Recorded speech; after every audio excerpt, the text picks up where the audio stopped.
All right, iMac G3 short circuit. We're finally doing it. Screw you, Linus, this thing's interesting. We're gonna have to start this off here with a sad story of neglect. The last time this showed up in a video, Linus kicked it off of a desk. It was an absolute atrocity. So, you know, I absolutely love this thing. It was my first real computer, so we're gonna go ahead and, you know, clean her up. Have a nice old time and have a bit of nostalgia as well. But before we get into that, PIA sponsored this video. Thank you guys. PIA is a VPN that encrypts all your internet traffic and uses a safe protected IP. You can connect up to 5 devices, Mac, Windows, Android, iOS, and Linux, probably not something quite this old. And there's an internet kill switch, which keeps you in control of your connection. Try it risk-free with a 30-day money-back guarantee at the link below. If, for whatever reason, you don't know, this is the iMac G3. It's maybe one of the most iconic computer designs ever, and it's what gave Johnny Ive, the dude who designed this, his job title as the Chief Design Officer at Apple. It's maybe one of the most beautiful computers ever made. Like, just look at that. I have no clue who owned this. Apparently, it's been with the company for 3 office moves. Just before we started up here, we've got the I/O. For the time on a PC, this was considered pretty bad. People got really angry about the fact that it only had a CD drive right here. Floppy disks were still quite popular in like 1999. So it was pretty radical that they only included a CD drive here. We've also got 2 Fire wires. I believe that is 56K modem and Ethernet. We also have only 2 USB ports. That's a bold decision. So apparently the original version, you know, the one that had the flippy doodle that comes out and then there's a CD drive? Steve Jobs apparently hated that.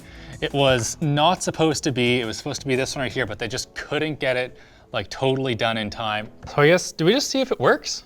Let's just get right into it. I'm so excited for the dong. Yeah, that came out weird. Yeah!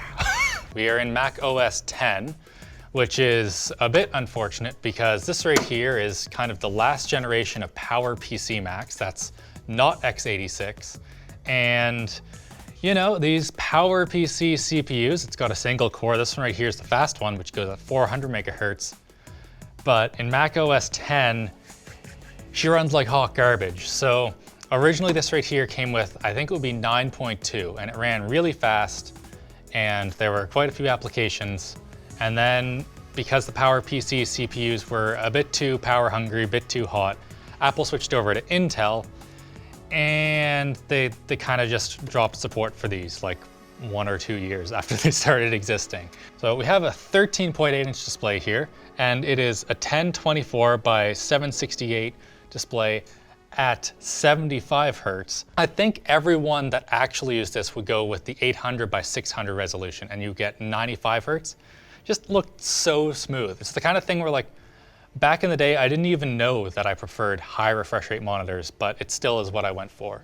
Anyway, let's go in here. What applications do we have? iMovie. Oh, it's booting into Mac OS 9.2 inside of 10 so that we can open iMovie, and I'd give it a 50% chance of working. Oh, yep.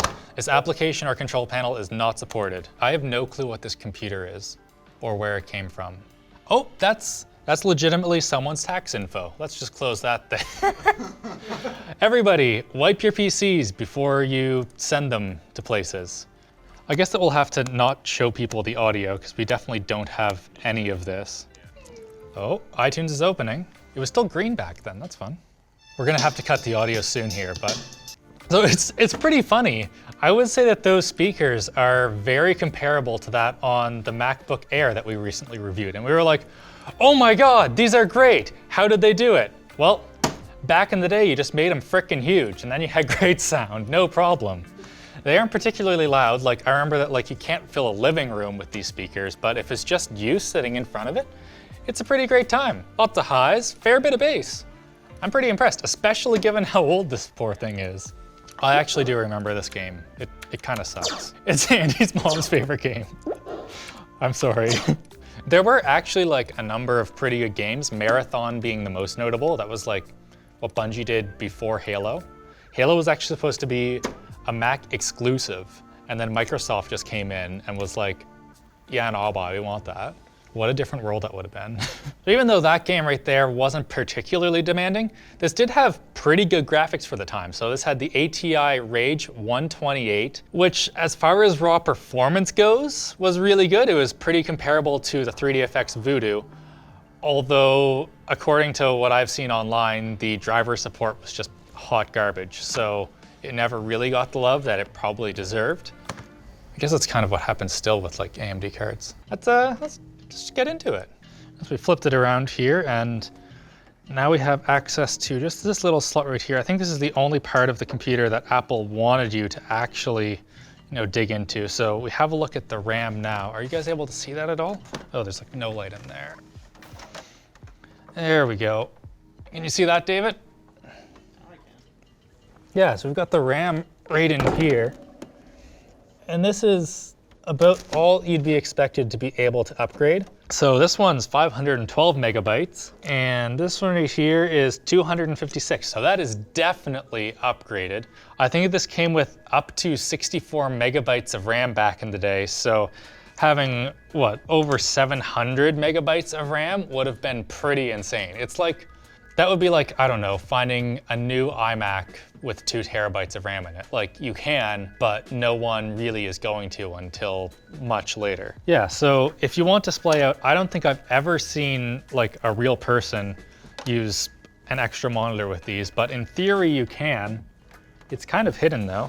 Oh wow, you don't see screws like that in computers anymore. Is that self-tapping?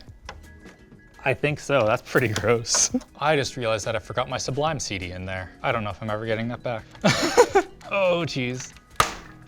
It didn't break, we did it. So it looks like around all of the computer components here, we have a Faraday cage. I guess that's to prevent like too much noise from happening from like the big CRT that's up here on the top. So I guess that kind of explains why more people didn't bother making all-in-ones back in the day. Then again, also it's just hard to make all-in-ones. Not many people do it these days either. All right, Faraday cage gone. Wow, those are definitely exposed capacitors. That's cool. So if we look here, any of those, you touch them and you're gonna be having a really bad time. So now we can see the logic board, not to be confused with a motherboard. It's actually the same thing, but Apple just calls them logic boards for whatever reason. Now guys, I really hope that you like this video because there's something about just really old things. And when you take them apart, you don't really know what you're gonna find inside. I would like to do more of this, and I imagine Anthony also wants to do a lot more of this. Hit us up in the comments down below and, I don't know, basically tell Linus that you want more retro stuff, because I definitely do. Look at the size of this battery. Is that the CMOS? That's hilarious. This right here is the connector for the CD drive and also the hard drive. You guys may think it looks familiar to an IDE, but it's actually a SCSI, which is SCSI. I don't actually really know the difference between the two, besides SCSI is a fun name to say. I really wanted to do a sleeper in this, but it turns out that getting a display that fits doesn't really exist. So if anyone can find a display to go in this, please let me know. I will use it in an instant. This right here is just the absolute weapon of a CPU that you get in here. So 400 megahertz, single core, not even x86, but there's not a whole lot of redeeming qualities of it, but it was pretty cool at the time. So what do they have for a heatsink here? I guess someone yell at me in the comments if I'm wrong, but as far as I can tell, all that you get for heat sinking in this is this little block of aluminum that's jammed up against the processor, and then it goes into this admittedly fairly large chunk of aluminum here that is used to, stop too much interference coming in from the CRT on top. How? No wonder Apple switched to Intel. They're just there like, oh, PowerPC is way too hot. Meanwhile, this is what you've got for a cooler on it. Good God. This is absolutely going to suck to put back together. I'd be half tempted to not, except that my Sublime CD is still in the front here. And with these right here, like, how on a normal CD player, you'd be able to take like a pin and jam it in, get your CD out if there's no power. No such luck on these. So here's a CRT. We're not going any further because even though there should be a drain resistor in here that, you know, takes away any of the high voltage that exists in here. It's what, 20 years old? I don't trust it. And you know, there's a big old 400 volt capacitor right there. There's a bunch of other stuff. We basically have an electron gun that's very high voltage, and if I touch any of this, I die. Not quite the ending that I hoped for this iMac G3. It's an absolutely beautiful machine, and I hope that you guys like this video here. Hit like, get subscribed, and I need to put this back together so I can get my Sublime CD back.